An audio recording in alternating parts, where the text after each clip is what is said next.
우리 교회에서 가장 소중한 사람은 누구일까요? 누구일까요? 각자 떠오르는 분들이 있으시겠지만 정답을 미리 말씀드리면 우리 모두가 다 소중한 사람들입니다. 우리는 교회 안에서 각각 직분이 다르고 맡은 헌신의 자리가 다르지만 예수님을 믿음으로 구원을 받았고 구원받은 자의 삶을 살아가려고 애쓰는 성도로 부르심을 받았습니다. 또 하나님의 성품을 닮아가고 또 하나님 나라를 이 땅에 이루기 위해 수고하고 애쓰고 있기 때문에 우리 모두는 소중합니다. 하나님 보시기에도 너무나 소중한 우리지만 제가 이 자리에 설교 자리에 딱 섰을 때 더 소중한 사람이 있다라면 가정과 교회, 나라, 하나님 나라를 건강히 세우기 위해 이 자리에 오신 여러분들이 안 오신 분보다 조금 더 소중한 것 같습니다.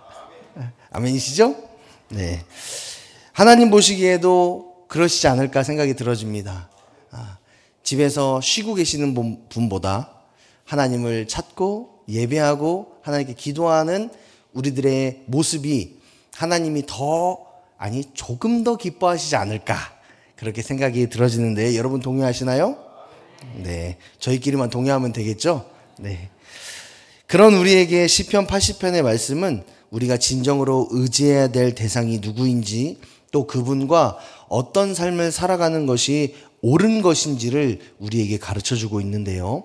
과거 이스라엘은 솔로몬 왕이 통치가 끝난 후에 북이스라엘과 남유다로 분리되었습니다. 그리고 주전 약 720년경에 북이스라엘은 아수르의 침략으로 멸망을 당하게 되는데요. 그 과정에서 북이스라엘과 아수르 사이에 수많은 전쟁들이 오고 갔을 거 아니겠습니까?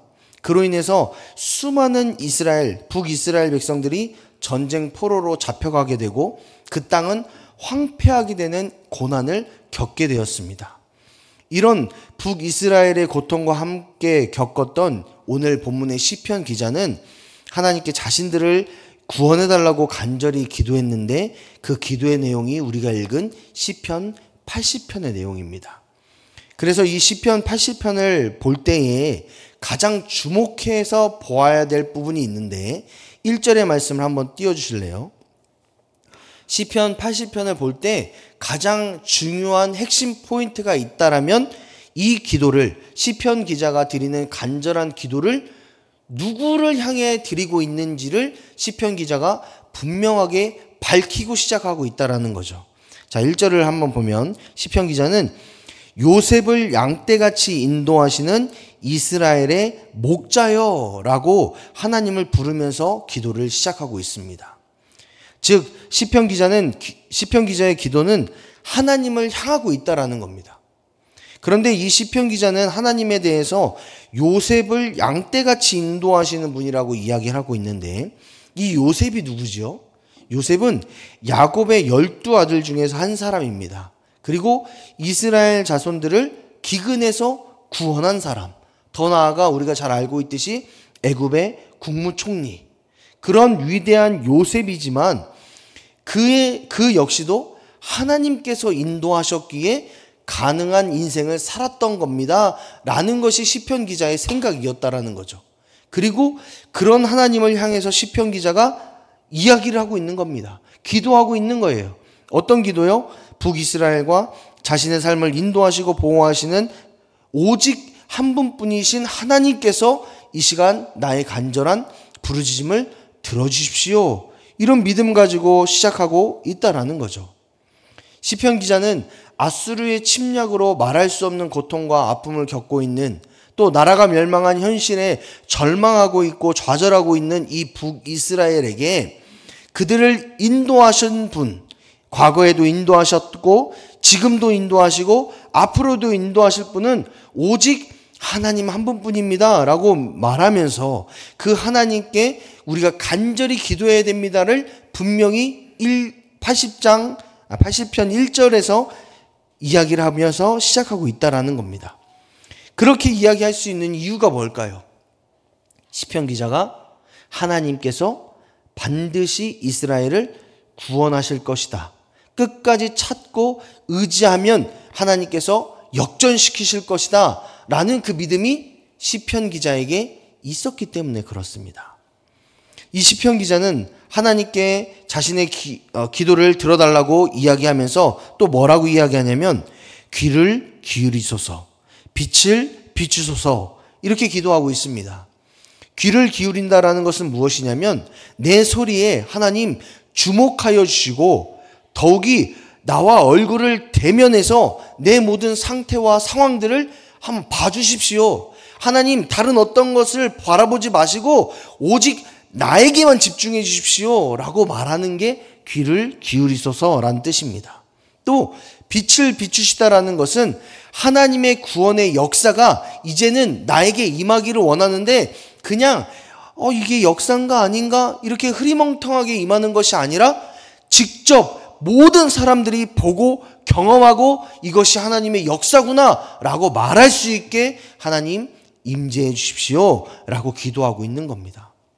시편 기자는 나라를 잃은 슬픔과 고난으로 고통 중에 절망하고 있는 북이스라엘에게 그리고 그들의 고통을 보고 기도하고 있는 자신을 향해서 하나님께서 직접 찾아오셔서 살펴주시고 역사해달라고 간절하게 기도하고 있다라는 겁니다. 자신들을 지금까지 인도하신 하나님께서 직접 구원해 주실 것을 부르짖고 있는 거죠. 시편 기자는 오직 하나님의 역사와 인도하심만이 자신들을 구원할 수 있는 유일한 길임을 알았고 믿었습니다. 그랬기 때문에 하나님께만 기도했던 거죠. 이런 믿음이 우리에게도 있어야 될 줄 믿습니다. 우리는 본문을 통해서 우리의 삶의 구원의 주체가 누구인지, 구원의 능력을 행하시고 인도하시는 분이 누구인지를 분명하게 깨달아야 합니다. 우리가 편지를 쓰거나 혹은 택배를 보낼 때 이 수신인에 대한 정보를 쓰잖아요. 받는 사람이 누군지, 전화번호는 뭔지 이런 것들을 기록합니다. 근데 그 기록하는 내용이 정확하지 않으면 어떻게 되죠?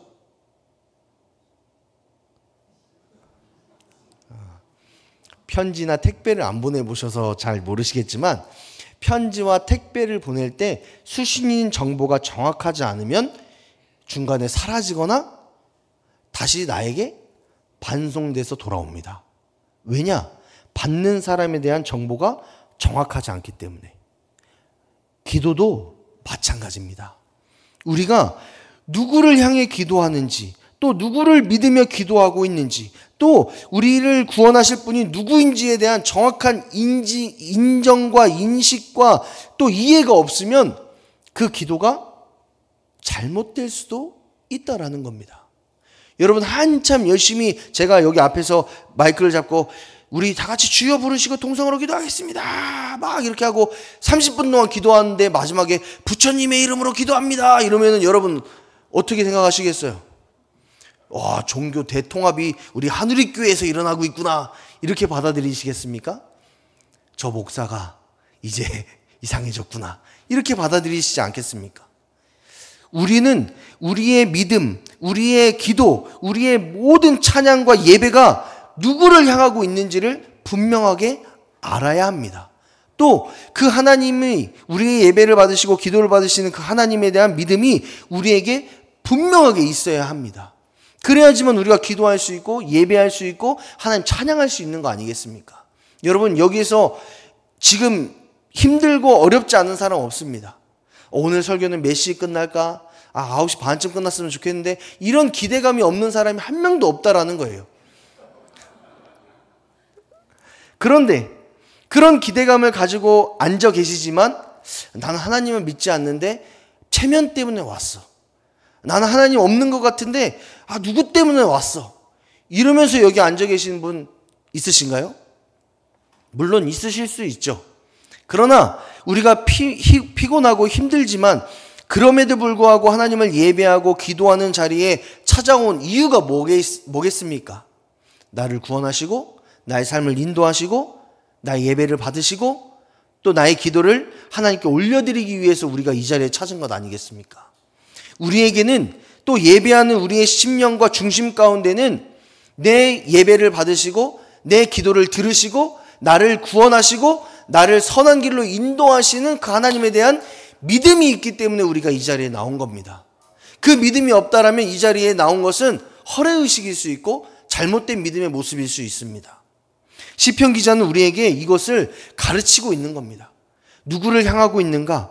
무엇을 바라보고 있는가? 무엇을 의지하고 있는가? 무엇을 신뢰하고 있는가? 내 삶의 구원자이시고 우리의 삶을 인도하시는 하나님을 과연 너희는 믿고 있는가? 이 부분을 우리에게 찝고 있는 겁니다. 잠시 있다가 사라지는 능력이나 재물, 권력, 인간관계는 절대 믿음의 대상이 될 수 없습니다. 오히려 그것들은 믿어서도 안 됩니다. 우리는 이것을 너무나 잘 알고 있지요. 아니, 세상 사람들도 잘 알고 있습니다. 그렇기 때문에 우리는 참 진리이시고 구원을 행하신 하나님 아버지를 알고 믿는 것이지요. 절대 변하지 않는, 정말 변함없는 그 은혜와 사랑과 하나님의 헌신과 또 구원의 역사로 우리를 인도하시는 그 하나님이 우리의 아버지 되심을 우리는 알고 믿기에 이 자리에 나온 거 아니겠습니까? 따라서 우리는 상황과 환경이 우리를 둘러싸고 무너지게 할지라도 끝까지 내 마음의 생각과 삶의 시선과 모든 믿음의 영역이 오직 하나님을 향해야 될 줄 믿습니다. 우리의 믿음을, 또 우리의 기도를, 우리의 예배를 하나님께 정확하게 맺어드리고 정확히 하나님께 올려드릴 수 있는 그 믿음의 사람들이 우리가 되어야 될 줄 믿습니다. 그래서 우리의 모든 시선을 하나님께 맞춰야 합니다. 끝까지 하나님만 의지하고 하나님만 신뢰해야 합니다. 그것이 믿음을 가진 우리의 신앙 고백입니다. 그렇다면 하나님을 신뢰하는 우리는 어떤 삶을 살아야 할까요? 본문을 조금 더 자세히 살펴보면 하나님의 역사와 구원이 이루어지는 삶에 더불어 발생하는 일이 있다라는 것을 볼 수 있는데요. 1절을 한 번 더 보겠습니다. 1절 다 같이 한번 읽어보겠습니다. 시작. 요셉을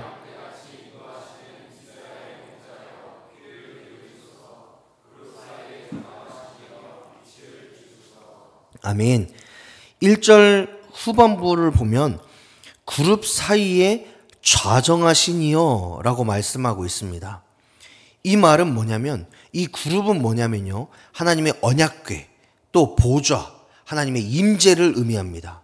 즉 하나님께서 이스라엘 백성 가운데에 함께 하셨다, 임재하셨다라는 뜻을 갖습니다. 그러니까 하나님께서 우리의 기도를 귀를 기울이시고 빛을 비추실 때 저 하늘 보좌에서 그래 한번 얼마나 나에게 들리도록 부르짖나 보자, 너 얼마나 잘하는지 보자 라고 말씀하시는 하나님이 아니라 우리의 삶 가운데에 좌정하시고 임재하심으로, 내 곁에 계심으로, 내 마음 중심에 계심으로 우리의 마음과 생각을 보고 계시다라는, 감찰하고 계시다라는 것을 이 본문을 통해서 깨닫게 되는 겁니다. 여러분, 우리도 하나님의 임재, 하나님의 함께하심을 굉장히 큰 의미로 받아들이고 있지만 과거 이스라엘에서는, 특별히 출애굽과 가나안 정복 전쟁을 경험한 이스라엘 백성들에게는 굉장히 중요한 의미를 갖습니다. 왜냐하면 과거 이스라엘 백성이 출애굽과 광야를 경험할 때에 이스라엘 백성의 중심에는 언제나 하나님의 언약궤가 있었습니다. 그리고 그 언약궤를 중심으로 이스라엘 백성들이 행진했고, 언약궤의 행진이 멈추면 언약궤를 중심으로 모든 지파가 동그랗게 삶을 터전을 꾸리고 그곳에서 생활했습니다. 그 말은 뭡니까? 하나님의 언약궤, 하나님의 말씀, 하나님의 임재하심이 언제나 중심에 있었다라는 겁니다. 또 가나안 정복 전쟁이 나오는 여호수아를 쭉 보면은 하나님의 언약궤가 전쟁의 선봉장에 섭니다. 영화를 보면 우리가 그 로봇 나오는 영화 아이언맨이 아니라 트랜스포머를 보면 갑자기 막 하나님의 언약궤가 바바바박 하면서 로봇으로 변해서 그 모든 사람들 죽이냐? 그러지 않았어요. 그냥 언약궤는 상자입니다. 그런데 그 상자가 우리가 봤을 때는 아무것도 영향력이 있어 보이지 않는 그 상자가 언제나 전쟁의 선봉장으로 나갔다는 거예요. 그리고 그 전쟁은 언제나 승리했다라는 겁니다. 그 말은 뭡니까? 하나님께서 함께 하시면, 하나님의 언약궤가 이스라엘 백성들을 인도하시면 하나님의 능력으로 승리한다라는 것을 이스라엘 백성들이 눈으로 보고 경험하고 믿었다라는 겁니다. 그랬기 때문에 이 그룹 사이에 좌정하시는 이여라고 말하는 하나님의 임재를 경험하게 하는 그 놀라우신 은혜가 이스라엘 백성들에게, 북이스라엘 백성들에게 있어야 됩니다라고 기도하는 이 시편 기자의 마음은 무엇이냐면, 하나님이 우리와 함께 하셔야지만 우리가 이 모든 상황들을 이길 수 있습니다라는 것을 분명하게 이야기하고 있다라는 거죠. 이런 믿음이 있는 이 시편 기자는 4절부터 6절까지의 말씀을 통해서 보니까 더욱 간절하게 기도하는데, 우리가 4절부터 6절까지 한 번 더 읽어보겠습니다. 4절입니다. 시작. 만군의 하나님 여호와여, 주의 백성의 기도에 대하여 어느 때까지 노하시리이까? 주께서 그들에게 눈물의 양식을 먹이시며 많은 눈물을 마시게 하셨나이다. 우리를 우리 이웃에게 다툼거리가 되게 하시니 우리 원수들이 서로 비웃나이다. 아멘. 4절을 보니까요, 시편 기자가 뭐라고 이야기하냐면, 만군의 하나님 여호와여, 어느 때까지 노하시리이까? 어느 때까지 이 이스라엘 백성들의 고통과 아픔을 모른 척 하실 겁니까? 라고 절규하며 부르짖는 기도가 이 4절의 말씀입니다. 이 4절의 말씀을 통해서 시편 기자가 말하고자 하는 것은 무엇입니까? 하나님, 이제 더 이상 자신들을 두고 보지 마시고 하나님 더 적극적으로 하나님이 역사하셔서 과거 이스라엘 백성들을 출애굽시켜 주시고 광야에서 인도하시고 또 가나안 정복을 허락하게 하셨던 그 하나님의 은혜가 우리의 삶 가운데 지금도 역사하여 주심으로 말미암아 고난과 고통에서 구원해 주십시오, 이렇게 강력하게 요구하고 있는 겁니다. 그러면서 이스라엘 백성들이 어떤 상황인지를 하나님께 보고하는 거예요. 눈물의 양식을 먹고 마시면서 고난받고 있습니다. 이웃과 원수들에게 조롱거리와 분란의 대상이 되고 있습니다. 하나님, 정말 비참합니다. 하나님, 너무 힘듭니다. 이 모든 상황들이 왜 우리에게 있는 겁니까? 이렇게 이야기하고 있는 거예요. 그러면서 하나님, 빨리 구원을 이루어 주십시오. 속히 이스라엘 백성들 가운데 임재해 주십시오. 그래서 하나님의 구원의 역사가 이루어지기를 원합니다. 이렇게 기도하고 있는 겁니다. 이런 시편 기자의 기도는 자신이 경험한 하나님에 대한 믿음이 있었기 때문에 할 수 있는 기도인 동시에, 하나님께서 북이스라엘에게 직접 역사하시고 함께 하시면 이 절망적인 상황들이 역전될 것이다라는 그 믿음이 그에게 있었기 때문에 할 수 있는 기도입니다. 그리고 그런 인생을 살아간 거지요. 그렇다면 이 말씀을 통해서 우리는 어떤 인생을 살아가야 될까요? 어떤 삶을 살아가야지만 하나님께서 원하시는 삶의 모습이겠습니까? 여러분, 제가 하나 더 질문해 볼까요? 우리 지금을 살아가고 있는 우리의 삶에도 하나님께서 역사하심을 여러분 믿으십니까? 아멘.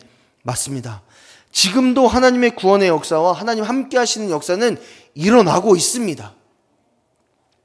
대부분 기적에 대해서 물어보면 불가능한 일이 가능한 일이 되는 것, 또 없던 것이 새롭게 생기는 것, 이게 기적입니다 라고 이야기합니다.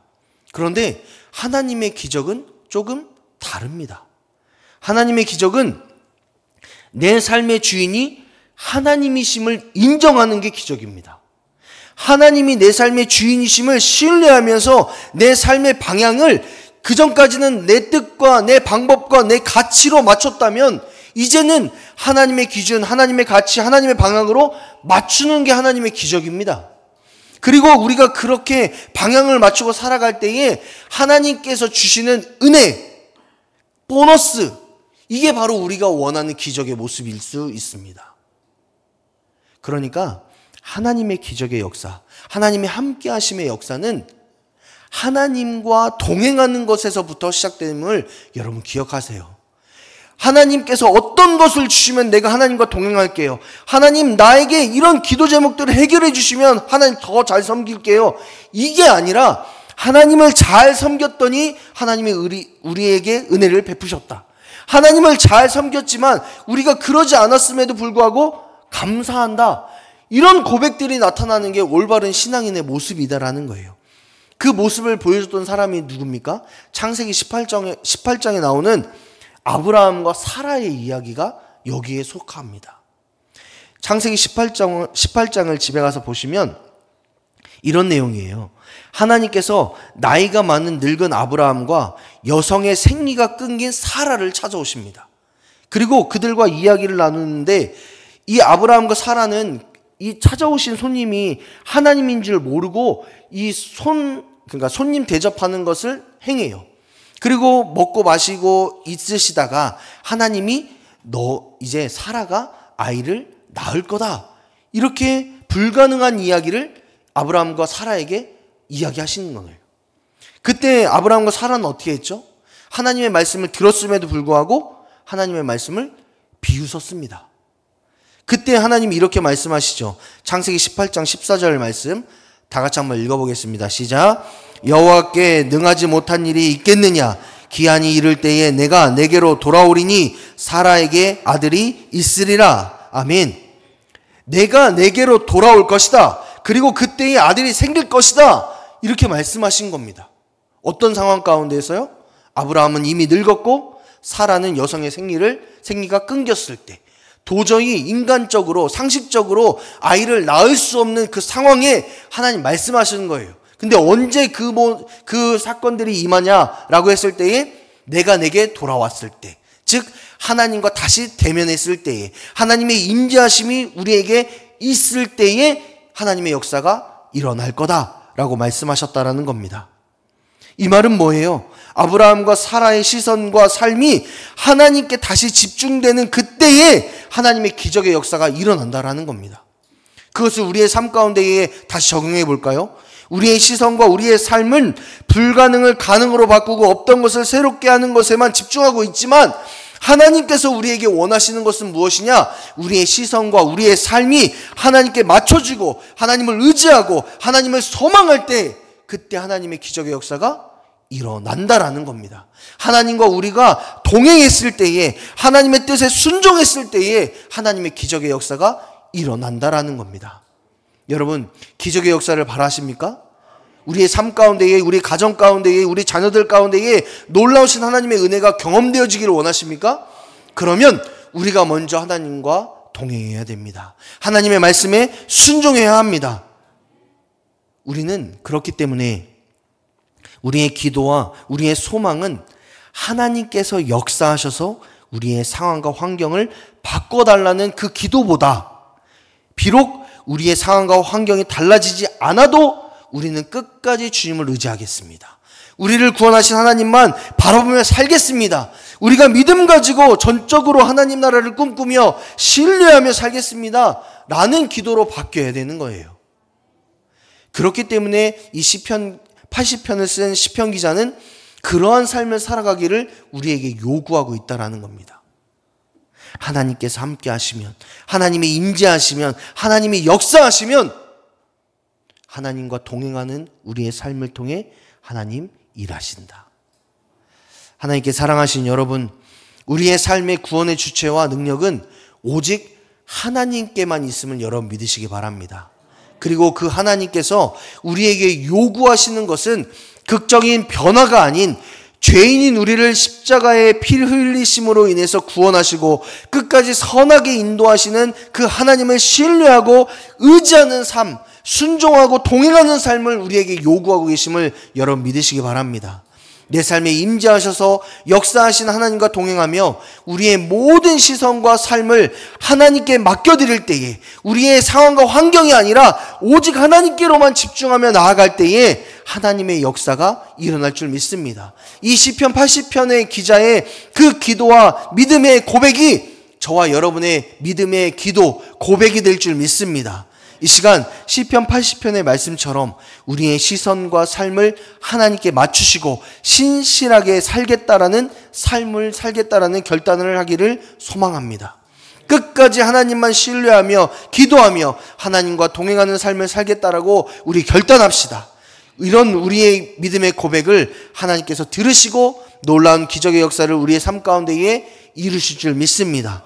그 축복의 주인공이 저와 여러분이 되시기를 주님의 이름으로 축복합니다.